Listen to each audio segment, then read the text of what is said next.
I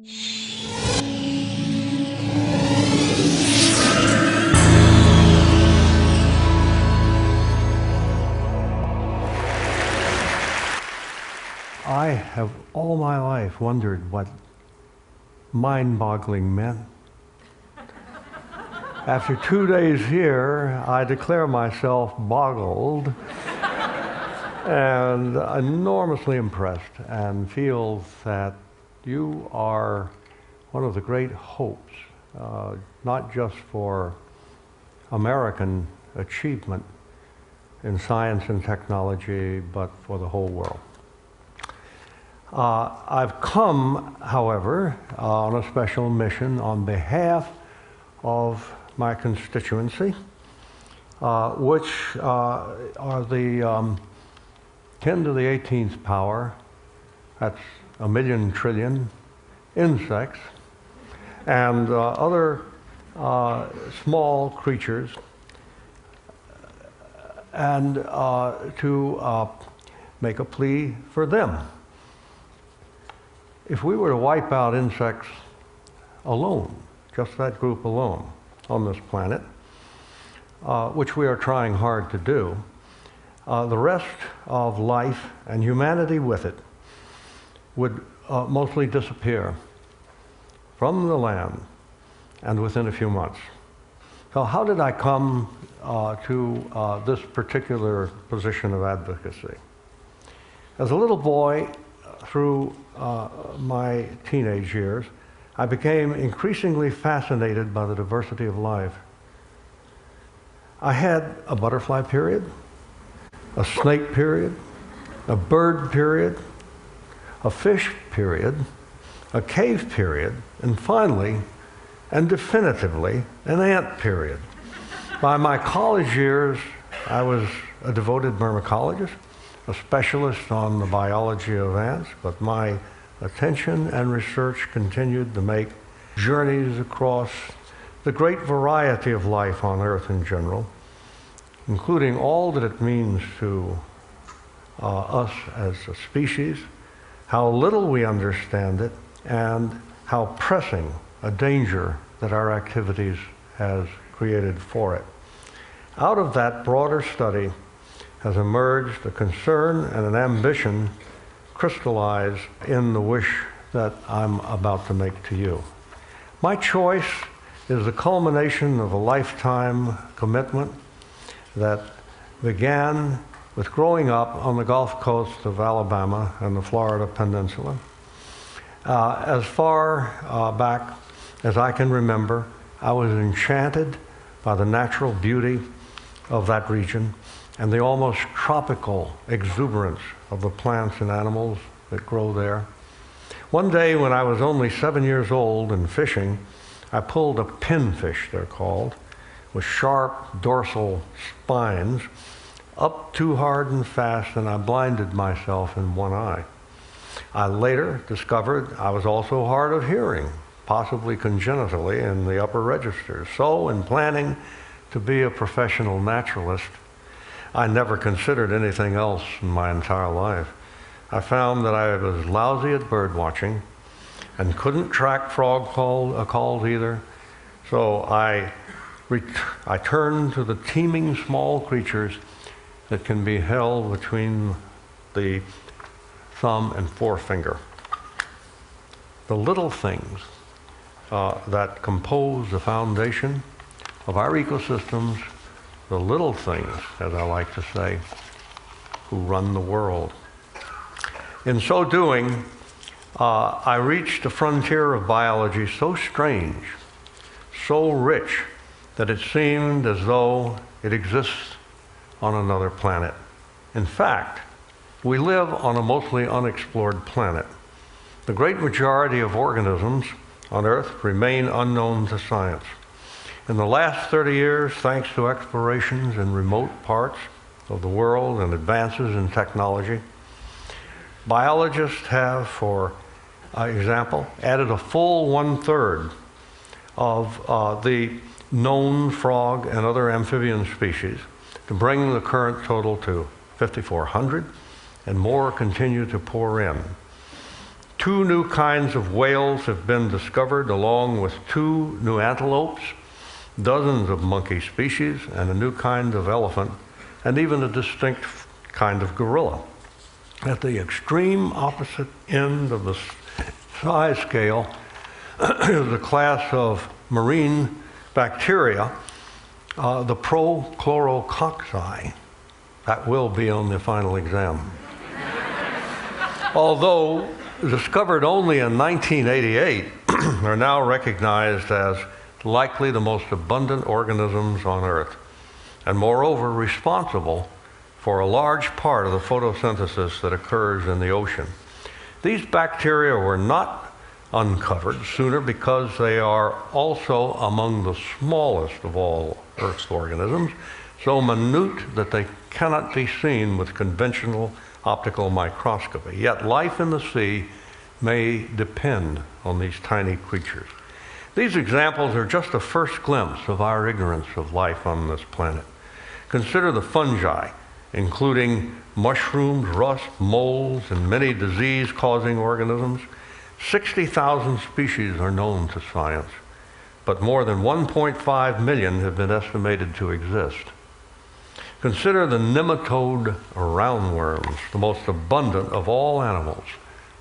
4 out of 5 animals on Earth are nematode worms. If all solid material except nematode worms were to be eliminated, you could still see the ghostly outline of most of it in nematode worms. About 16,000 species of nematode worms have been discovered and diagnosed by scientists. There could be hundreds of thousands of them, even millions still unknown. This vast domain of hidden biodiversity is increased still further by the dark matter of the biological world of bacteria, which within just the last several years still were known from only about 6,000 species of bacteria worldwide. But that number of bacteria species to be found in 1 gram of soil, just a little handful of soil, in the 10 billion bacteria that would be there. It's been estimated that a single ton of soil, fertile soil, contains approximately 4 million species of bacteria, all unknown. So the question is, what are they all doing? The fact is, we don't know.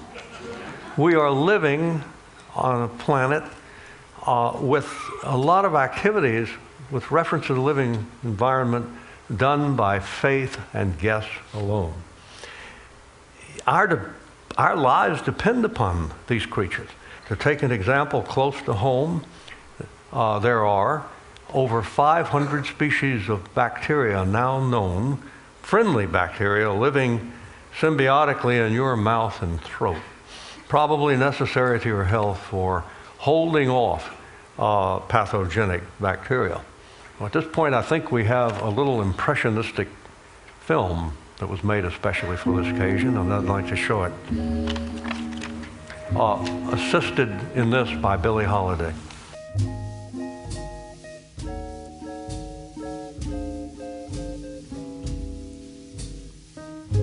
It's 2:45.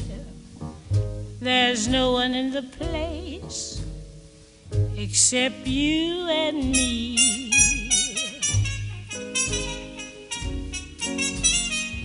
So set 'em up, Joe. I've got a little story you ought to know.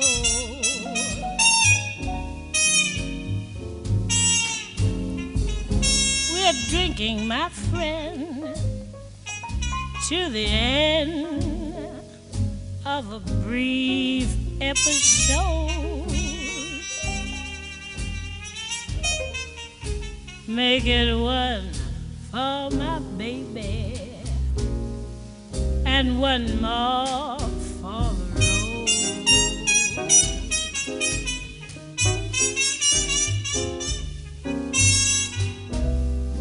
got the routine. So drop another nickel in the machine. I'm feeling so bad. I wish you'd make the music dreamy and sad.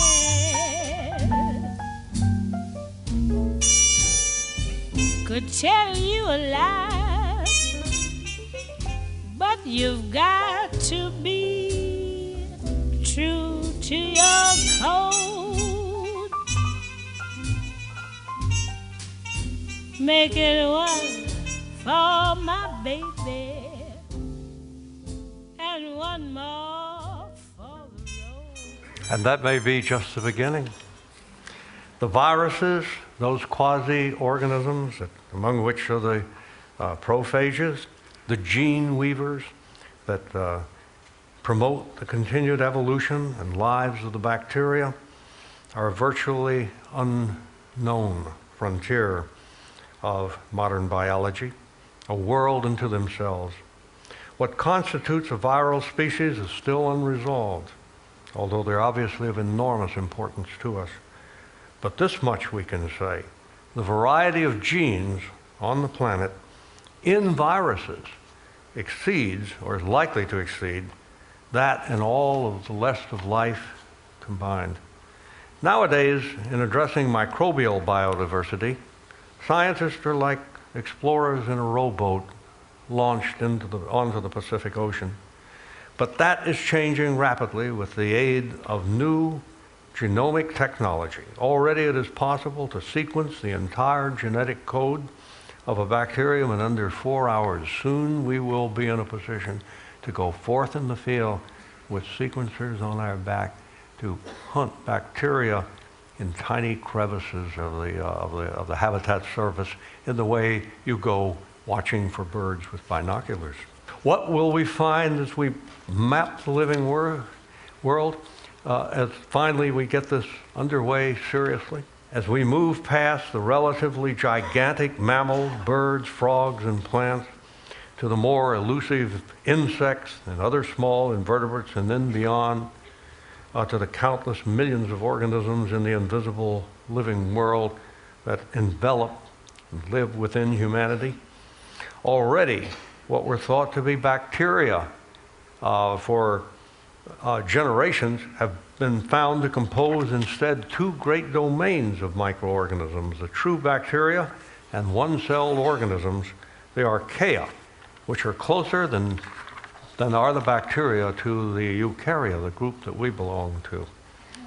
Some serious biologists, and I count myself among them, have begun to wonder that among the enormous and still unknown diversity of microorganisms, one might, just might, find aliens among them, true aliens, stocks that arrive from outer space. They've had billions of years to do it. But especially during the earliest period of biological evolution on this planet, we do know that some bacterial species that have earthly origin are capable of almost unimaginable extremes of temperature and other harsh changes in environment, including hard radiation strong enough and maintained long enough to crack the Pyrex vessels around the growing population of bacteria. There may be a temptation to treat the biosphere holistically, and the species that compose it as a great flux of entities hardly worth distinguishing one from the other. But each of these species, even the tiniest prochlorococci, are masterpieces of evolution. Each has persisted for thousands to millions of years. Each is exquisitely adapted to the environment in which it lives, interlocked with other species to form the ecosystems upon which our own lives depend in ways we have not begun even to imagine. We will destroy these ecosystems and the species composing them at the peril of our own existence. And unfortunately, we are destroying them with ingenuity and ceaseless energy. My own epiphany as a conservationist came in 1953 while a Harvard graduate student searching for rare ants found in the mountain forest of Cuba. Ants that shine in the sunlight, metallic green or metallic blue according to species, and one species I discovered, metallic gold. I found my magical ants, but only after a tough climb into the mountains where the last of the native Cuban forest hung on and were then and still are being cut back. I realized then that these species and a large part of the other unique, marvelous animals and plants of that island, and this is true of practically every part of the world, which took millions of years to evolve, are in the process of disappearing forever, and so it is everywhere one looks. The human juggernaut is permanently eroding Earth's ancient biosphere by a combination of forces that can be summarized by the acronym HIPPO, the animal hippo. H is for habitat destruction, including climate change forced by greenhouse gases. I is for the invasive species like the ants, the fire ants, the zebra mussels, and brome grasses, and pathogenic bacteria and viruses that are flooding every country and at an exponential rate. That's the I. The P, the first one in HIPPO, is for pollution. The second is for continued population, human population expansion. And the final letter is O, is for over-harvesting, driving species into extinction by excessive hunting and fishing. The hippo juggernaut we have created, if unabated, is destined, according to the best estimates of ongoing biodiversity research, to reduce half of Earth's still surviving animal and plant species to extinction or critical endangerment by the end of the century. Human-forced climate change alone, again, if unabated, could eliminate a quarter of surviving species during the next 5 decades. What will we and all future generations lose if much of the living environment is thus degraded? Huge potential sources of scientific information yet to be gathered. Much of our environmental stability and new kinds of pharmaceuticals and new products of unimaginable strength and value, all thrown away. The loss will inflict a heavy price in wealth, security, and yes, spirituality for all time to come. Because previous cataclysms of this kind, the last one that ended the age of dinosaurs, took normally 5 to 10 million years to repair. Sadly, our knowledge of biodiversity is so incomplete that we are at risk of losing a great deal of it before it is even discovered. For example, even in the United States, the 200,000 species known currently actually has been found to be only partial in coverage, is mostly unknown to us in basic biology. Only about 15% of the known species have been studied well enough to evaluate their status. Of the 15% evaluated, 20% are classified as imperiled, that is, in danger of extinction. That's in the United States. We are, in short, flying blind into our environmental future. We urgently need to change this. We need to have the biosphere properly explored so that we can understand and competently manage it.